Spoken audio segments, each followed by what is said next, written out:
selamat datang kembali di channel ini. Langsung saja, scene diawali dengan Ji-hyuk dan Ju-won yang hanyut dalam cinta. Ji-hyuk pun terbayang di masa depan dia akan mengalami kecelakaan dan meninggal dunia.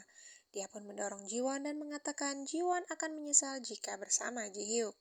Ji-won menjawab, tidak akan ada yang dia sesali. Ji-hyuk pun mengajak Ji-won keluar dari apartemennya dengan perasaan yang sedih. Keesokan paginya, Ji-won yang tertidur di sofa terbangun karena ponsel yang dia pegang terjatuh. Ji-won pergi ke kantor tetapi dia melihat Ji-hyuk tidak ada di ruangannya. Sementara itu, Pak Kim mengomentari Juran yang baru sampai di kantor. Dia mengomentari semua yang Juran lakukan seakan dirinya lah yang paling baik dalam bekerja.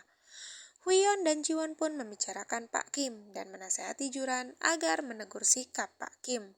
Karena Pak Kim masih bersikap seperti bos, padahal sekarang Juran adalah bosnya. Tiba-tiba Juran mendapat panggilan di ponselnya. Ji-won mendengar percakapan Juran dan dia tahu Juran pasti dalam posisi yang sulit karena harus mengurus semua pekerjaan rumah dan juga harus bekerja.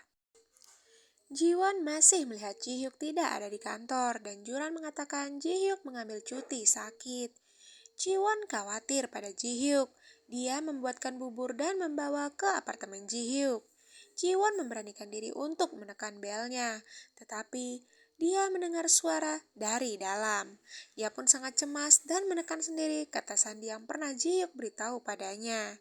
Dia berhasil masuk dan melihat Ji-hyuk duduk lemas di lantai. Ji-won mengajaknya ke rumah sakit. Ji-hyuk yang setengah sadar mengatakan dokter sudah datang dan dia sudah minum obat. Dia juga menanyakan apakah Ji-won masih merasa cemas, apakah dia merasa di atas perahu yang goyang. Ji-won pun teringat dengan seorang pria yang telah menemaninya saat dulu dia mabuk berat. Ji-hyuk kembali berkata, dia tidak bisa menjadi tanah pijakannya dan semoga Ji-won bahagia. Ji-hyuk mengatakan jika Ji-won selalu ada di hatinya. Dia sangat kecewa karena Ji-won tidak mengenalinya. Ji-won merasa sangat sedih karena dia baru menyadari jika pria itu adalah Ji-hyuk. Di tempat lain, Yunho yang sedang bekerja didatangi oleh Huyeon. Huyeon membawakan 2 tiket musik untuk Yunho pergi bersama Ji-won. Namun, Yunho menjadi sangat sedih. Scene kembali pada Ji-hyuk yang telah terbangun. Dia kaget melihat Ji-won berbaring di hadapannya. Ji-hyuk pun menanyakan apakah telah terjadi sesuatu karena Ji-hyuk minum obat dan dia tidak sadar. Ji-hyuk berpikir dia sedang bermimpi bertemu Ji-won. Ji-won pun memeluk Ji-hyuk dan meminta maaf karena sudah tidak mengenalinya. Awalnya Ji-hyuk ragu dan melepas pelukan Ji-won.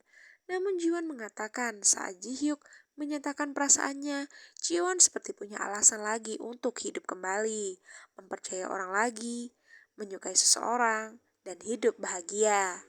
Ji-hyuk pun luluh dan memeluk erat Ji-won. Mereka pun berangkat bekerja bersama, tetapi turun di tempat yang berbeda. Mereka berdua tampak sangat bahagia. Saat bekerja, Ji-hyuk mengirim pesan pada Ji-won dan menanyakan rencananya di akhir pekan. Ji-won pun membalas dengan kita, terserah kau saja. Ji-hyuk tersipu malu mendengar kata kita. Scene berpindah, Min-hwan memperkenalkan Sumin pada ibunya. Awalnya ibunya tidak senang, namun Sumin yang pandai merayu orang membuat ibu Min-hwan senang dan menyetujui pernikahan mereka. Scene berpindah, Ji-won dan Ji-hyuk pergi bersama. Mereka membicarakan pernikahan Min-hwan dan Sumin yang akan diadakan di sebuah aula. Ji-won ingat aula itu adalah tempatnya menikah di masa depan bersama Min-hwan. Saat itu Juran mengirim pesan pada Ji-won jika orang tuanya menyuruh suami Juran untuk bekerja di restoran mereka. Ayah dan ibu Juran marah karena suami Juran tidak bekerja dan membiarkan Juran mengerjakan semuanya sendiri. Ji-hyuk memuji Ji-won, mengatakan dia hebat karena membuat Juran yang biasanya pasrah sekarang bisa melangkah lebih jauh berkat Ji-won. Ji-won dan Ji-hyuk pun pergi makan bersama dan menghabiskan waktu bersama di pantai.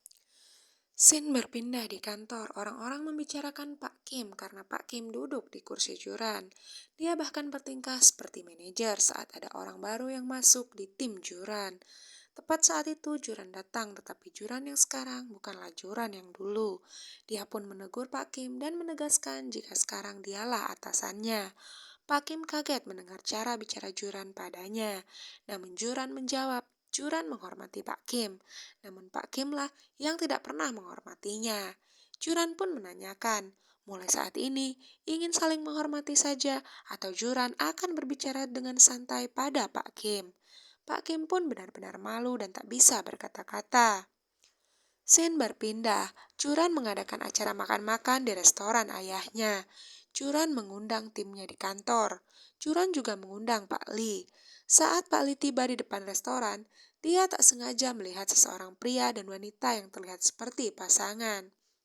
Pak Li mendengar wanita mengatakan agar pria itu membersihkan bibirnya karena ada bekas lipstik. Ternyata pria yang dilihatnya itu adalah suami Juran. Scene berpindah, hari ini Min Hwan dan ibunya pergi melihat-lihat rumah. Ternyata Min Hwan tidak jadi dibelikan rumah oleh ibunya. Ibunya mencarikan rumah sewa untuk Sumin dan Min Hwan dan mengatakan akan membelikan rumah setelah 2 tahun. Saat melihat tempat untuk bulan madu, ibunya pun melarang untuk keluar kota karena berisiko untuk Sumin yang sedang hamil.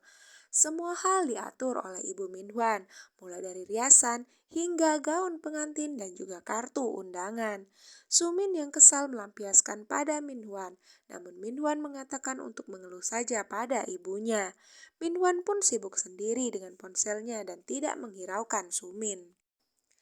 Keesokan paginya, Sumin mengirim pesan pada Jiwon mengirim undangan pernikahannya dengan Min Hwan. Jiwon tersenyum membacanya dan meneruskan pesan tersebut pada Ji Hyuk.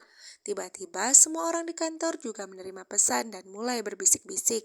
Ternyata ada yang mengirim undangan pernikahan Min Hwan dan Sumin ke surel perusahaan.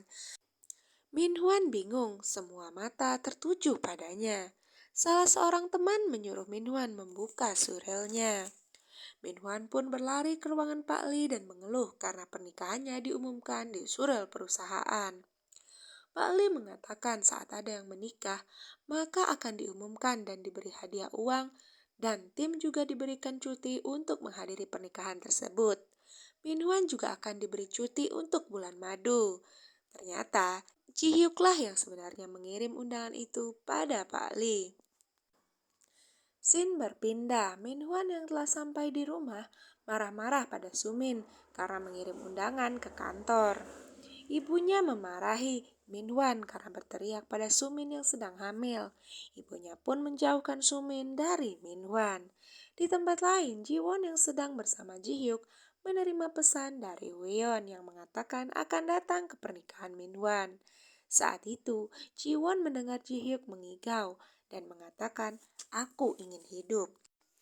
Akhirnya hari pernikahan Min Hwan pun tiba. Jiwon sedang bersiap-siap dan Ji Hyuk datang. Ji Hyuk memberikan sebuah kalung pada Jiwon dan mengatakan dia pantas dapat yang terbaik.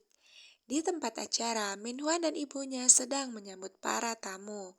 Salah seorang teman Min Hwan datang ke sana sendiri dan mengatakan yang lain mungkin tidak akan datang.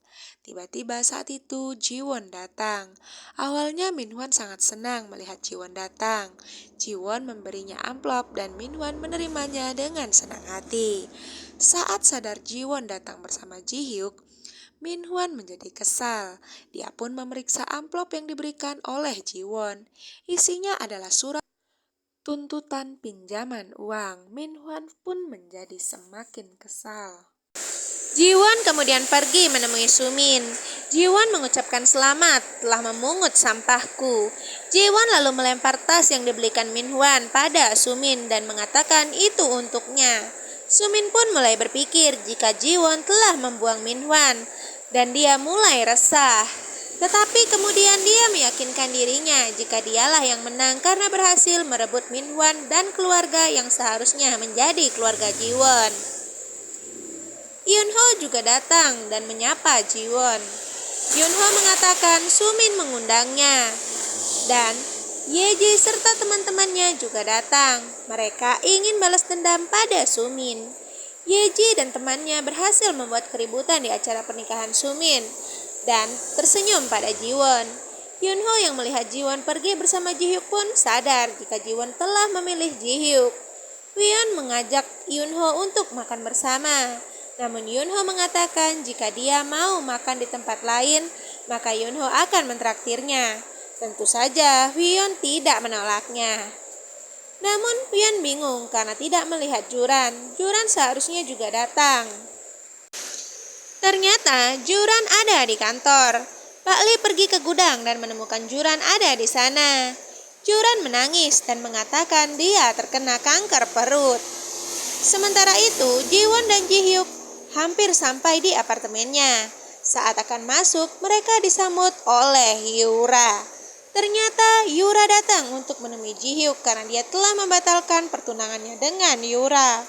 Yura pun memperkenalkan dirinya sebagai tunangan Jihyuk pada Jiwon. Nah guys, kira-kira apa ya yang akan terjadi selanjutnya? Terima kasih telah menonton video ini. Jangan lupa like dan subscribe. Dan nantikan episode selanjutnya ya.